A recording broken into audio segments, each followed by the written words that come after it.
B, that will give you 2C plus B reaction थी। तो अगर आपने रिएक्टेंट को बढ़ाया तो फॉरवर्ड जाएगा, अगर आप रिएक्टेंट बढ़ाओगे तो फॉरवर्ड जाएगा, अगर आप प्रोडक्ट को बढ़ाओगे तो बैकवर्ड जाएगा। के चलते इसका नाम है ली चैटलियर्स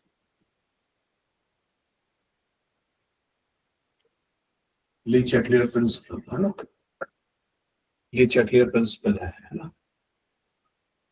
इनका कहना ये था कि at equilibrium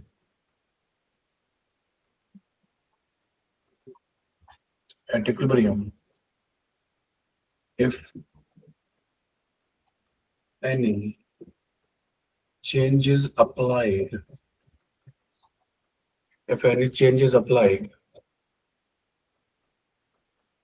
then change is applied मतलब any change is applied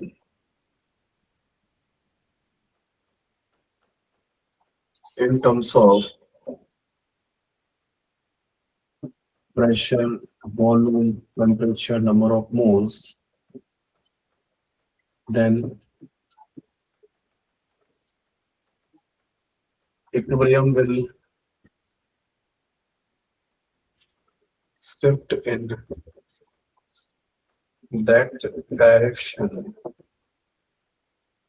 in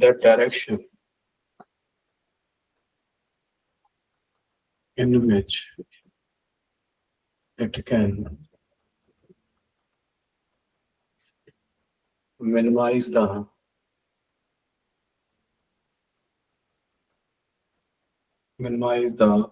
applied change.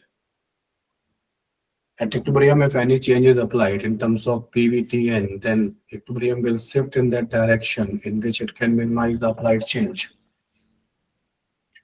ठीक है, तो applied change के तरीके से रहेगा।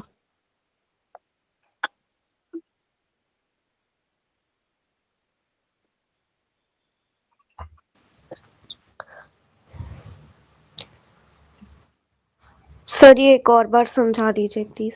हाँ, इनका कहना ये था कि जो इक्विलिब्रियम होता है वो डायनामिक नेचर का है, याद है आपको, rate of forward rate of backward चलता रहता था, है ना। यस। तो ये कह रहे थे कि अगर आप इक्विलिब्रियम पे कोई भी चेंज अप्लाई करोगे, प्रेशर बढ़ाओगे, तुमने प्रेशर बढ़ा दिया तो इक्विलिब्रियम का कोशिश होगा कि वो प्रेशर कम करे, ठीक है ना। तुमने मोल बढ़ा दिए तो इक्विलिब्रियम का कोशिश होगा कि वो मोल को कम करे। तुम जो करोगे ना उसका अपोजिट करने का कोशिश करेगा, ठीक है ना। जैसे मतलब बैलेंस करने की कोशिश करेगा। जैसे आप क्या करते हैं, मान लो कभी कभी हमने कुछ उल्टा सीधा खा लिया तो हमारी बॉडी क्या करने की कोशिश करती है, डाइजेस्ट करने की कोशिश करती है ना। मतलब जो हमने किया उसका उल्टा मैनेजमेंट बिठाने की कोशिश कर रही है ना।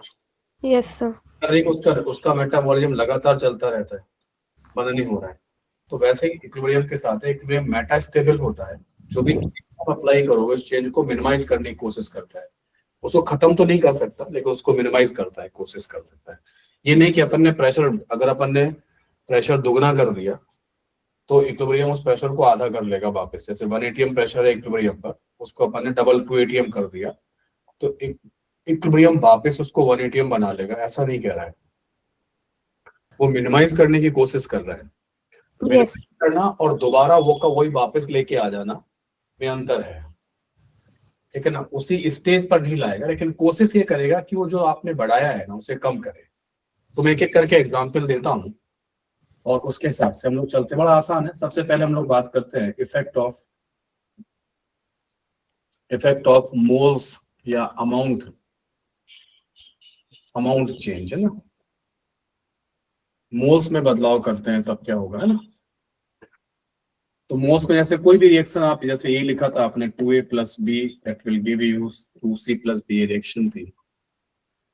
तो अगर आपने A के मोल बढ़ाए तो इक्विलिब्रियम क्या करेगा। मैंने थोड़ा सा जिस कंटेनर में ये रिएक्शन हो रही थी ना उसमें थोड़ा सा इक्विलिब्रियम अटेंड हो चुका था। मैंने क्या किया, थोड़ा सा एक मिनट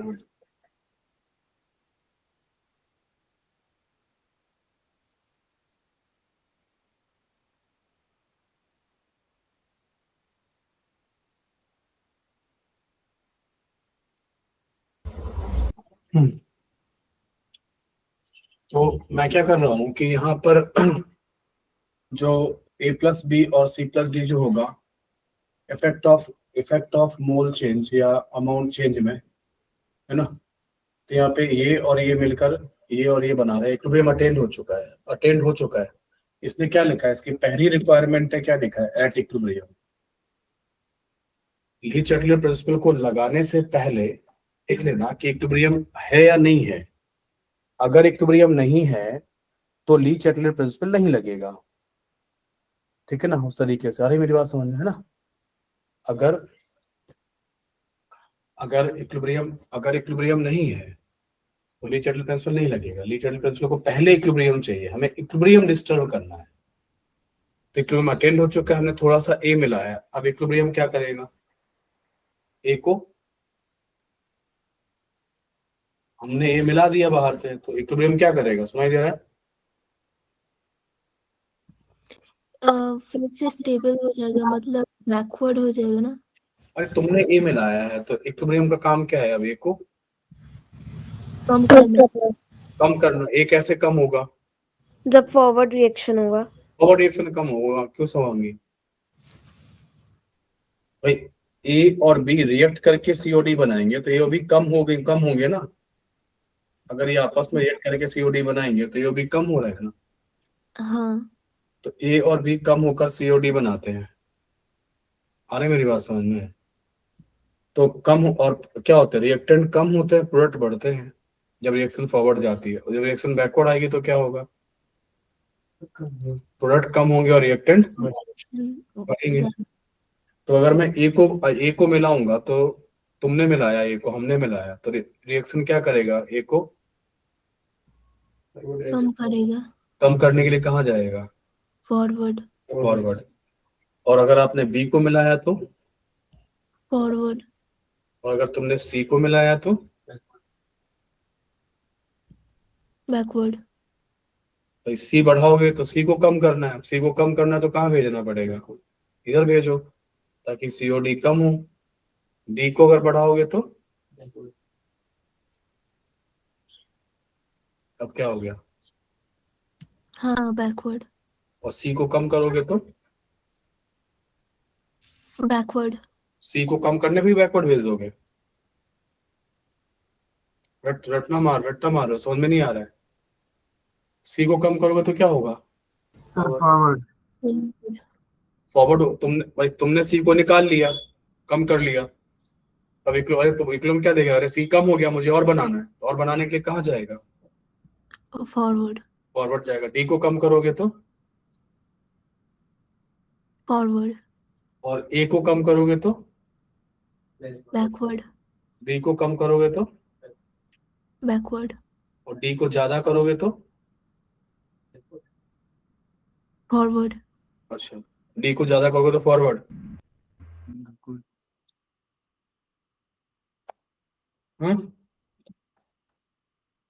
तो अगर आपने रिएक्टेंट को बढ़ाया तो फॉरवर्ड जाएगा, अगर आप रिएक्टेंट बढ़ाओगे तो फॉरवर्ड जाएगा। अगर आप प्रोडक्ट को बढ़ाओगे तो बैकवर्ड जाएगा। और अगर आप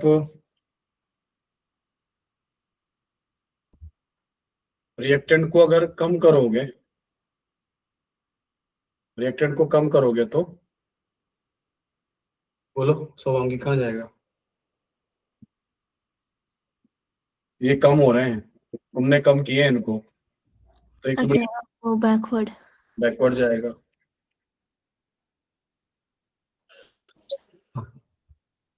और अगर प्रोडक्ट कम